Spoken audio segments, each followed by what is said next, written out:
This podcast is sponsored by Marias Gamesa. Marias Gamesa knows that motherhood is a journey full of love, learning, and care, and our cookies have been part of that journey for over 100 years. Whether you're recreating family dessert recipes or creating new holiday traditions like making s'mores or bonding over a PB&J sandwich made with Marias Gamesa, these cookies are there to make every moment special. They're a way to share love with your family every day. Dunk them in coffee, tea, or hot chocolate. Pair them or create your own dessert magic. However you choose to enjoy Maria's Gamesa cookies, it's perfect for warming up those cozy moments with flavor that feels like home. Maria's Gamesa, made with mom's authentic love. Hey elevators, this episode is brought to you by Ford. You know we love dropping gems on ways to elevate in life, so we had to take a moment to talk about why being open to new roads is so crucial when chasing your goals. See, because when you're on a journey to elevate your life, staying flexible and ready to adapt can unlock amazing new opportunities you could have never imagined. It's all about finding the freedom to change course. So if you're feeling the vibe to break out of your usual routine and reroute your journey, lean into it. Reinventing yourself is such a powerful way to live more fully and get the most out of every moment. On the road of reinventing ourselves, it's just as vital to find those little things in life that gives us a sense of stability, like the new Explorer. Turn up the adventure with Ford digital experience, including a 13.2-inch center touchscreen where you can always watch the latest episode of Elevators. Don't forget who put y'all on. Start your next adventure in America's all-time best-selling SUV. Based on S&P Global Mobility 1946 current U.S. total new cumulative registrations for all vehicles identified as SUVs. The new Ford. Well, you know what it is. It's all in the name. The new 2025 Ford Explorer, built Ford proud. We live in a society where I feel like everyone wants to say the people who have all the eyes on them should be role models, but everybody isn't a role model. On one hand, you got like the social media content creators who are doing the cooking, cleaning at home, and it's a problem. The other hand, you got the ones who are outside and doing what they want, living their best life, and it's a problem. Mm-hmm. So who is your role model? Hi, I'm Crystal Vega. Hi, I'm Amanda Booz. And this is Elevators Podcast, where we talk about the peaks and valleys of life's journey, from relationships to entrepreneurships, friendships, you name it, we're talking about it, and even give you a taste of the sizzling social media hot topics of the day, all through the lens of modern womanhood. That's right. And we have a special show for you guys because, you know, I love talking to Crystal all the time, but I love when we have a guest on the show, and we have my girl, Ashley Little.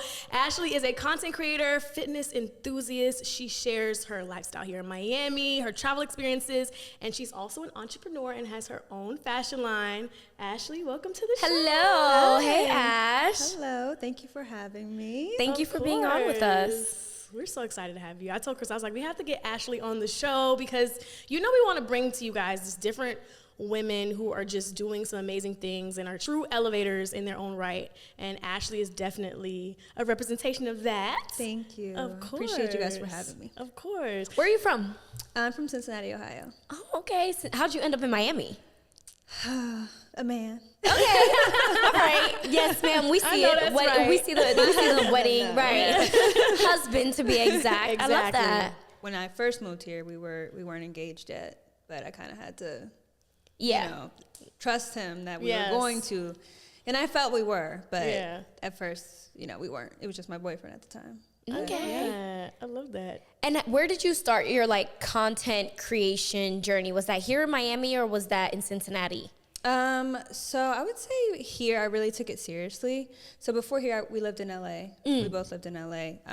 And I dabbled in it a little bit, but I never was consistent with it. And as we know, consistency is key for content influencing. Very much. So I feel like here is when I really, honed in and was like, all right, I'm going to do this. I'm going to actually be consistent. And the weather and the landscape of down here definitely allows for that. I feel like since I've been here, I'm able to create much more content and better content as well. Because girl, them New York winters, it was rough. Brutal. Okay. Yeah. And I moved down here a year and a half ago, and the weather up there makes it very hard to make content. Absolutely. And also, I feel like, no shade, no tea, but being from New York made me intentionally skew away from the typical New York content, like the brownstone photos, the yellow taxi photo, you know, like you didn't want to do. You feel like that's the touristy photo. Yeah, that's the touristy content. photos. So I was like, well, what else we gonna do? You know, right. so.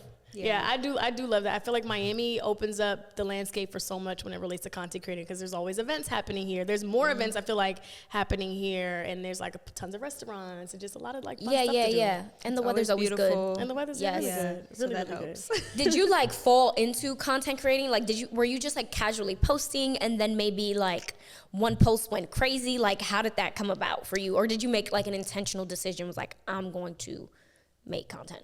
I feel like it kind of aligned with my entrepreneur journey, because with my brand, so I'm always looking for nice places to shoot my clothing. So then I was finding those places, and I was also creating content at the hotel or, you know, wherever I was. So it kind of like went hand in hand there. But I feel like I did have a few posts kind of go up, and I'm like, oh, okay, like maybe I can do this. And it was always an interest to me. Yeah. And when I saw like, okay, like, you know, people are receiving my stuff, my content well, then let's go for it. So I want to talk more about that too, because I think it's so interesting that you mentioned your entrepreneurial journey, because all three of us really all started our own fashion line. And I think you gotta do a little bit of this, a little bit of that. Like you just gotta do a little bit of everything. You literally have to do everything. 7 streams. You don't have to put your money in one place, right? But I think it'd be cool for us to all each talk about our perspective on that, like starting our own fashion line, because we're fashion girlies. We love clothes, styling, and then we also made it a part of our lifestyle. So for each of us, like, what was the inspiration for us wanting to start that? I didn't know you guys had a clothing brand. Yeah, I have a little online shopping boutique. Nice. And I had one, but I'm thinking about doing some more stuff in the future. But yeah, Sabine and I actually started a line. Really? I'm sure it's very classy. Yeah.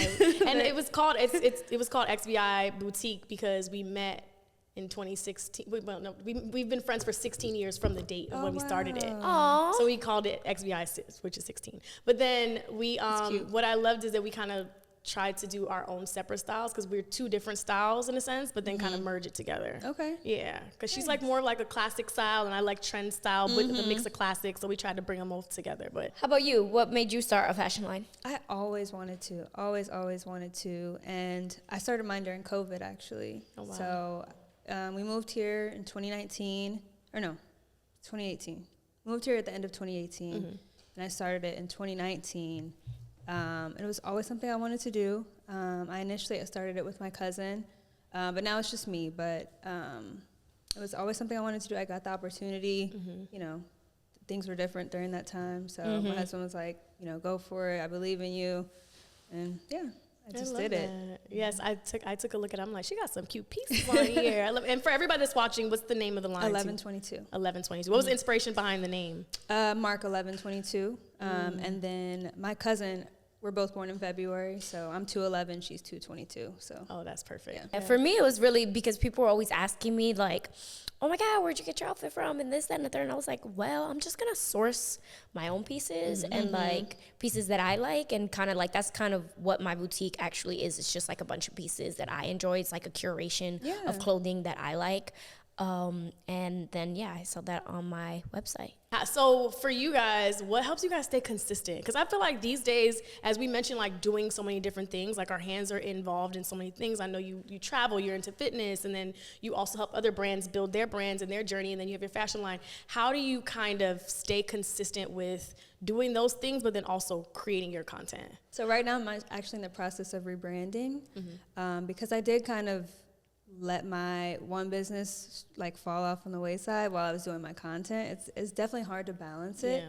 So right now I'm rebranding. I kind of curate my own clothing too, but I wanted to do my own design. I want to do my own, all of that. So I'm working on that. So I haven't really put a lot of energy into that, but it's definitely hard. But I always say, like, if you want it, you're going to do it. That's true. So, facts. I mean, you just got to do it. You got to do. It's so hard balancing it all. But you know what it is for me? Like, my businesses always, like, fall to the wayside when one business is, like, really busy, which is what's been happening to me these past couple weeks. Like, everything else has been kind of, like, falling short for me. But every time I find myself scrolling on social media as a consumer, I remind myself that I need to switch gears and use social media for my businesses. And then that always puts me back on track in terms of like making sure I'm posting pieces, making sure I'm posting lifestyle stuff, like that sort of thing. So once I notice I'm consuming social media as a consumer, you take a step back. I take a step back. Yeah. And it's so easy to do that. It's so easy to do that, but I feel like we've talked about that too on like past episodes, where it's like when you have your own business, you look at it is a business. Social media is a business at the end of the day. You look at it from a different lens. Like it's a whole different perspective. Like you're consuming the content for fun, but then you're also like, okay, let me get back in my bag. You know? So I agree with you saying that too. Yeah. It's hard though, child. It is. It's funny that you say you were, over consuming, because I found myself doing that. So I took a break. I just took a 2-week break because I'm like, I gotta take a step back, and that's okay. It's just fine to girl, do that. I have the like timer on my phone when it's like 2 hours a day. I'm like, too. Oh, sometimes I ignore my timer. Though. Me Mine too. is on there every day. Far too it's often. Like, you had a lot of screen time. I said, mind your business. Right? Who told you to tell me that? no, but I ignore my timer all the time, but it makes me more conscious of like, okay, you spent 2 hours doing this today. Like it always, and then I feel like when I don't have my timer, I can mess around and spend 8 hours on social media. Unconsciously too. Yes, like just by mistake. But if I have my timer, I'll like if something clicks in my head, like, I might ignore it, but like I use it, I'm more attentive now and I'm using it less. And I catch myself more. I'm like, oh, let me put my phone back down. Let me put my phone down. Because it's just such a bad habit. It is. It's just a habit at this point. You're more inspired too when you take breaks, and I think people should take a lot more breaks on social, like and not just get off the app, like actually delete the app, sign out. Oh nah, I ain't gonna do all that. I took a break from my personal, but I started to post for my business. Yeah. But it's good to take breaks every now and then because it'll overconsume you. And I was gonna also answer your other question about how do you kind of balance it. Making sure you're organized, and I have a calendar. Like I know which post is going out to the T. I plan them out in the grid, and then I also pre-batch all my content because if I'm doing it the day of, you can't. Who knows where I'll in be. real time? Yeah. Oh my goodness, it's so hard. Yeah. Do you have like editing days too, where you just sit down and just edit everything? Okay. Yeah. That's good. Yeah. That's good. I love that. I do too, and I feel like you have a lot of posts that have gone viral, like on TikTok and Instagram. Did you like? Was it organic for you? Like, because I know a lot of people, when we're creating content these days, I think that people should more or less think from an organic perspective of not chasing the viral content, but then letting things go viral just naturally. And I feel like a lot of your content has done that. Yeah, kind of naturally. I mean, there's some things that like, all right, if I post this, it's probably going to do numbers, like especially relationship content. Yeah. Oh my God, they love that. To see Black love. They love that. Yeah. So, I mean, some stuff you kind of know, but I'll also say it's not always good to go viral because you might get the wrong audience to come into your page and then it messes up your whole algorithm. That happened to me actually on TikTok. Yeah, I went viral for this random video at, where we at Poppy Steak. You know how they bring the steaks out? Yeah. Posted that. It got like 12 million views randomly. I just like, I didn't expect much, but it got 12 million views, and I had all these people, like random people just on messing up my algorithm. So it's not always in your best interest for things to go viral. I agree. I've had my videos go viral where they chewing me up. Like, dang. Right? Yes. So it goes viral in the bad way, but like that's why you have to be very careful about what you post because I mean, I say that, take that with a grain of salt, right, for the listeners, because you should post everything and then see what works, see what hits. But also keep in mind, if it hits and your intention is like for your content to keep hitting, you're going to have to keep posting that stuff. So make sure whatever it is, it's genuinely organic to you. Yeah, and I learned that from you. And I wanted to also add to what you guys were saying. I kind of feel the opposite, right? So I feel like I understand the perspective of looking at if the wrong thing goes viral, but I think it's like one of those, like those old sayings, like if they all talk about you doing something right, you know what I mean? So I think that you want to bring brand awareness to what you're doing. And like to Crystal's point, like we've, had stuff on our page go viral, but like I want to encourage people, like when you see that, don't just stop right there. Like look at the other content that the person's produced and see like what they're really about. Cause I think that we live in like this microwave society where we see like a quick soundbite or a quick hot take and then we just take that and run with it versus like, let me look at this content. Okay, wow, like she's doing some amazing things. Like now let me follow because I'm invested. Yeah. I think that really depends on the platform, though. I think Instagram, I'm more likely to, if I see something on my Explore page, to scroll in that person's page a little more. Yep. TikTok, not so much, unless I really like that content. And then I'm like, oh, well, let me see what else she'd be posting, because I might want to follow her. But I more so look at people's profiles on Instagram than I do TikTok, same. right? TikTok is just so like... Instagram has become the new LinkedIn. So you mentioned like going viral with your relationship content. You are married, like you said. Do you ever feel like hesitant to post certain things on social media because you are married? Even though like it might go viral, you're like, this is good, but like, is this me giving away too much about my relationship and my marriage? You know, like, do you ever feel like stuck between a rock and a hard place? Kind of, but I'm a very private person. So like what I put out is probably like 10% of like actually me. And I'm actually trying to do better at that, being more authentic and being more real. But I'm a very private person, so I share what I want to share. Like, I'm very intentional about what I'm sharing, because I know people are weird.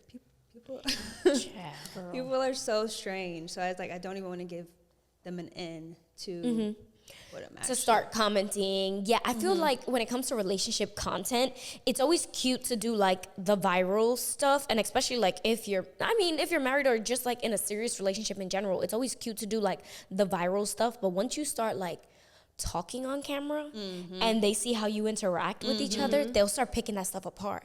Like, oh, why you let such and such talk to you like that? Or like, oh, did you see the tone in which he spoke? When you start posting the relationship content like that, oh, forget it. The internet nitpicks every little thing. And it's like so important, like especially if you're trying to get in a content creating journey, you gotta have thick skin because people will say things and you're like, you know nothing about this, you know nothing about my relationship, you know nothing about my life. And I love that you said that even though you have like such a big platform, you also just show 10%.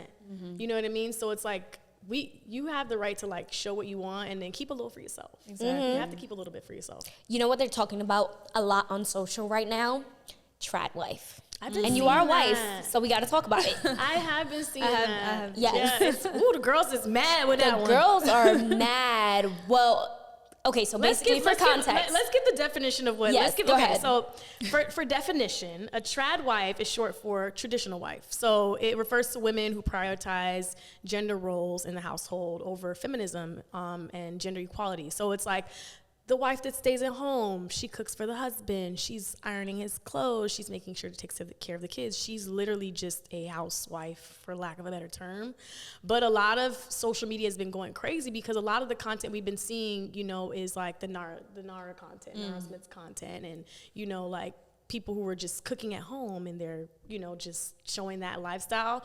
But I didn't really look at it in that perspective until you actually talked to me about Trad Wife, and like I was like, oh my God, I never really looked at her content in that way. Yeah. And I will say, just in general, like that kind of content, you know, it's tricky. It's tricky. My opinion on it is that I think that everybody needs to be responsible for consuming content and understanding content as adults. You get what I'm saying? Like, we're all adults. Like, if you're consuming content, we all know at this point, social media is fake, right? Like, same way you had to filter, like, what your kids are watching on TV, like, that's the parents' responsibility. I think as consumers and people who use social media, that is our responsibility as well, as adults. I'm not talking about teenagers because obviously that's a different story, but, like, as adults, we know we not making cereal from scratch every day. Be for real.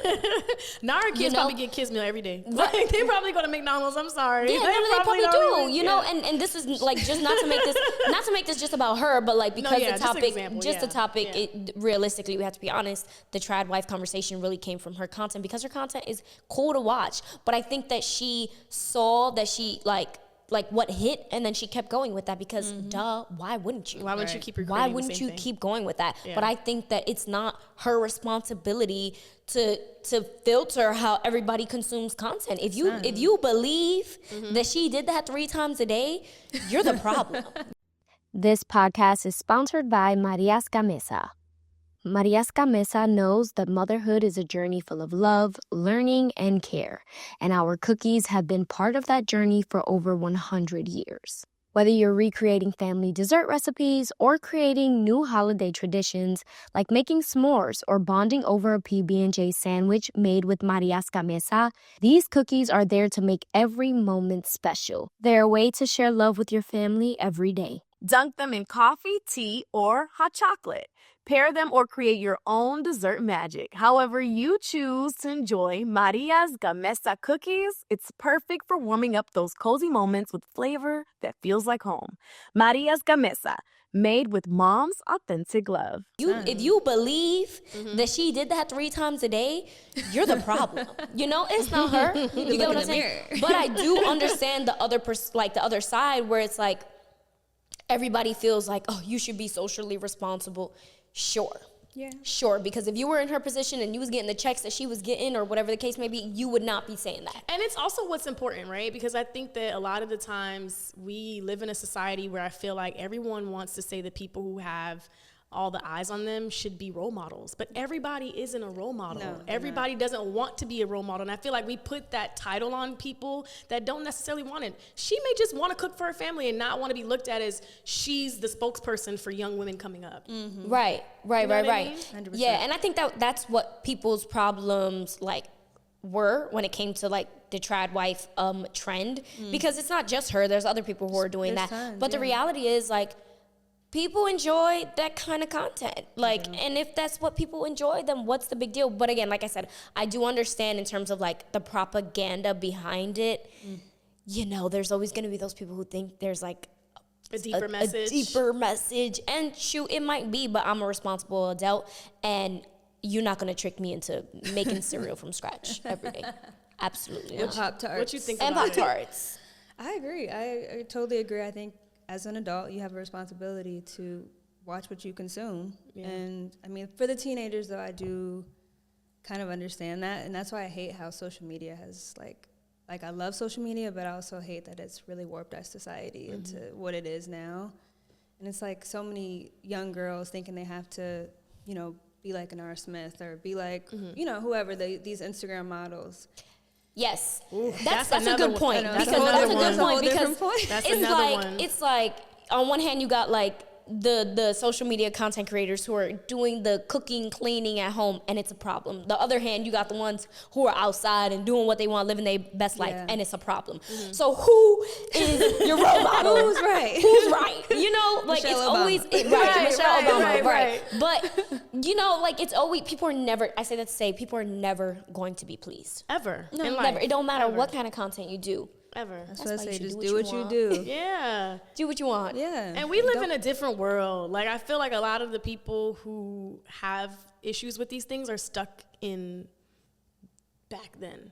Currently, content creating is an industry. It's a career at this point. You know what I mean? People literally are living and surviving 6 figures plus on content creating. So I feel like, to y'all's point, I feel like if you like certain content, consume it. If you don't consume it. And if you're a parent and you don't want your child to see it, then you should be more monitoring. More involved and invested in what they're consuming. There's a lot of parents that they check out. They don't know what their kids are looking at. I'm going to be that parent. Let me see your phone. Right. Let me see what you looked on YouTube. Let me see what you searched in Google. I'm going to be on it. You know what I mean? When that time comes.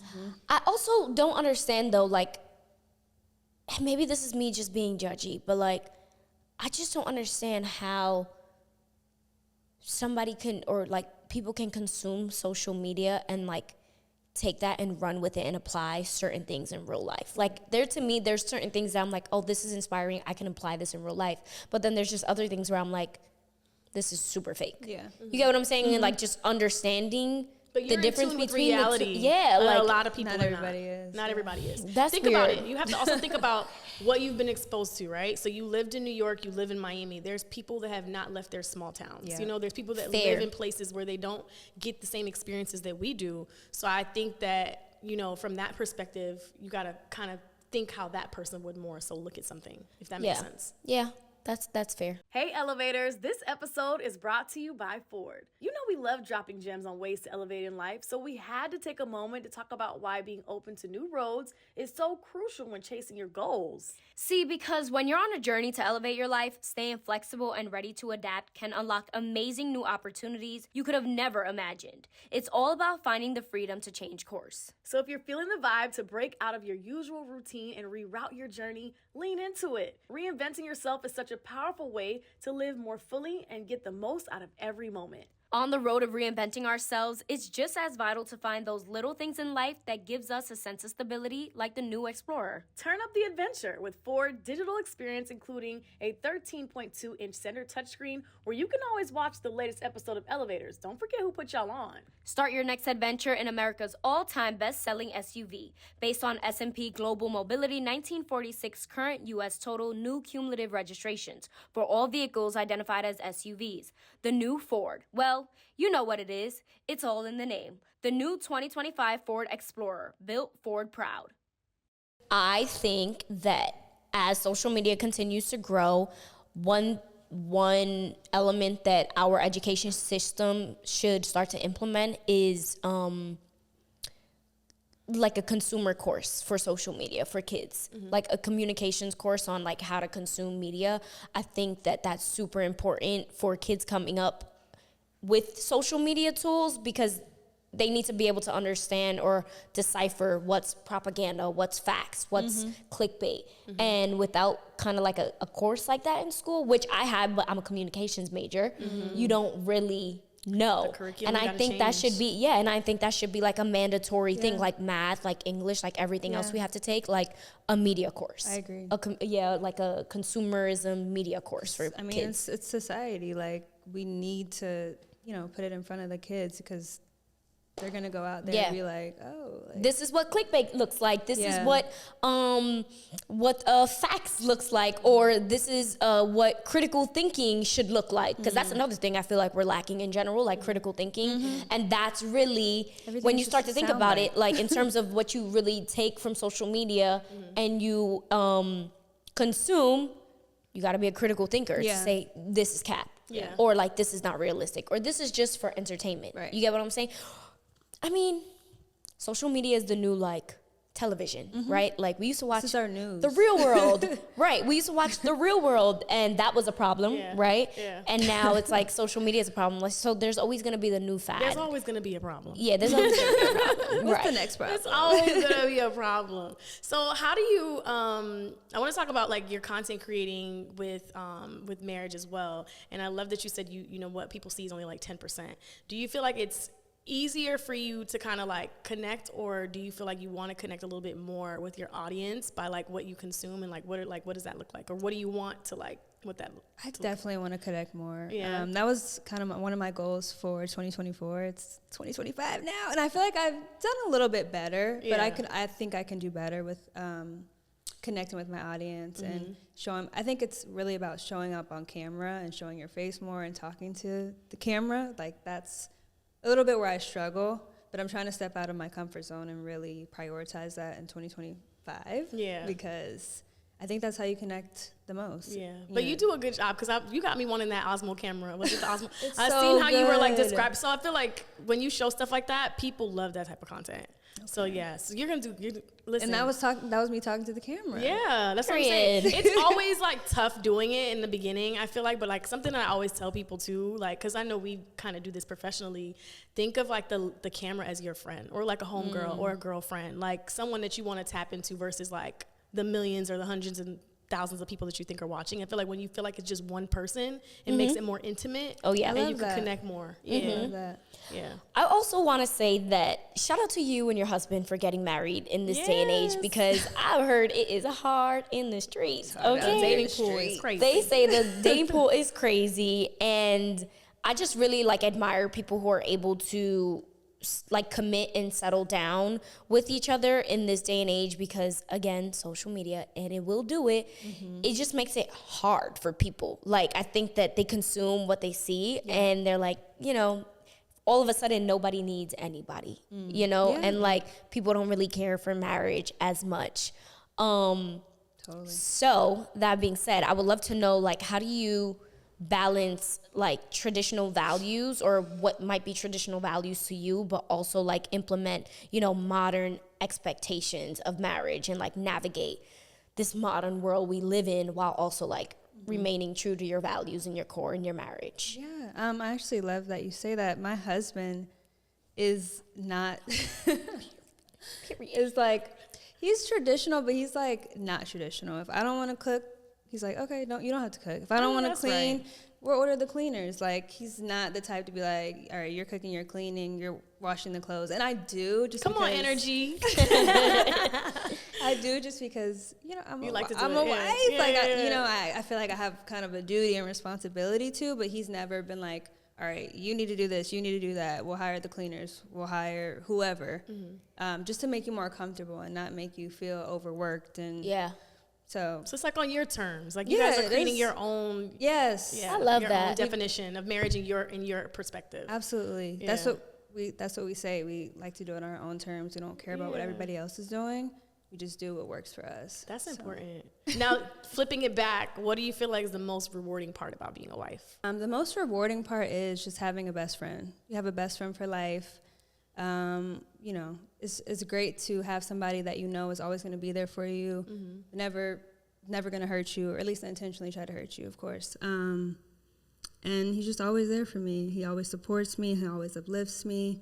And he's made me just such a much better woman than I was before we even met. So. Where is the tissue? I know that's right. Listen, since Crystal and I are not married yet, and for my girlies that are dating, what would you say are 3 important questions to ask somebody that you can see yourself spending forever with? Like, as you're dating, like, what are some questions that you're like, ladies, ask these questions so you know where his mind is at?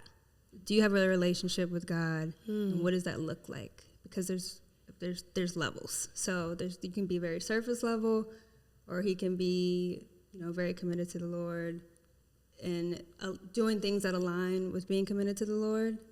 So I think that's important. How do you handle conflict? That's important. That's a good one. It's very important. Because, you could have 2 totally different styles of conflict and like butting heads all the time. So I think And there will be conflict. Of course. Let's be real. Yeah. No there one's perfect. will be conflict. No one's I feel like perfect. that's how the love grows.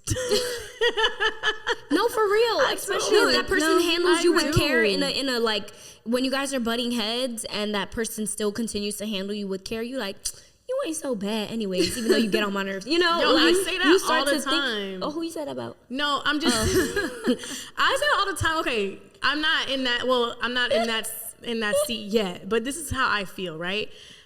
And maybe you can correct me and let me know from your perspective, because I always love speaking to like married women or just women who have been, married for quite some time. And I even look at my own parents and my own family. But I feel like you're going to be in love with the person, yes. But you're going to fall in and out of love with the person. But you have to like that person, because when that person get on your nerves, when they make you upset, you have to still be willing to do the things that you're going to want to do, because that's your partner. That's your life partner. So I feel you on that. And that's one of the reasons why I said you got to fight and tussle every now and then. Not fight. Because we know how y'all get in the comments. Not like that, but y'all have arguments. Like, it's sure. Healthy. For sure. Healthy. Anything that's perfect, I don't want it. Like, because something's off. Yeah. Might be a serial killer or something. No, literally, legit. It's important. Let me tell y'all something. Not that I'm married, so this is from my single on paper perspective, but finances is so important. I think that's an underrated topic, because I think that people just like in our culture, people shy away from finances. But the reality is, when you marry somebody on paper, like, you are taking on their debt. Yeah. Like, you are taking on their debt, their legal troubles. Like, that's a real thing. A good one. And if you are right, and this is for my single self on paper. But like, if you marry somebody, next thing you know, hey, like, y'all in a house together, and the IRS is like, oh, this is our house now. Then what? Yeah. You got to find out what they coming with. That's true. I think that's important. And that has nothing to do with gold digging or knowing their money. No, you want to know what you are signing up for. And especially if you need to get a prenup that says like, hey, like, everything will be 50-50 if we get divorced, but your debt is your debt. Because prenups are not just like, they look different for could be everybody. And I think that customized, people don't know that. They can be customized, like the fine prints could be very different for each and every marriage. But yeah, I think asking about finances and how they handle their finances is important. Very. I will also say, I think the kids is a good one. Do you want kids? Do you have kids? Like, that I don't know about? Yeah, that you don't know about? That's very important. Yeah.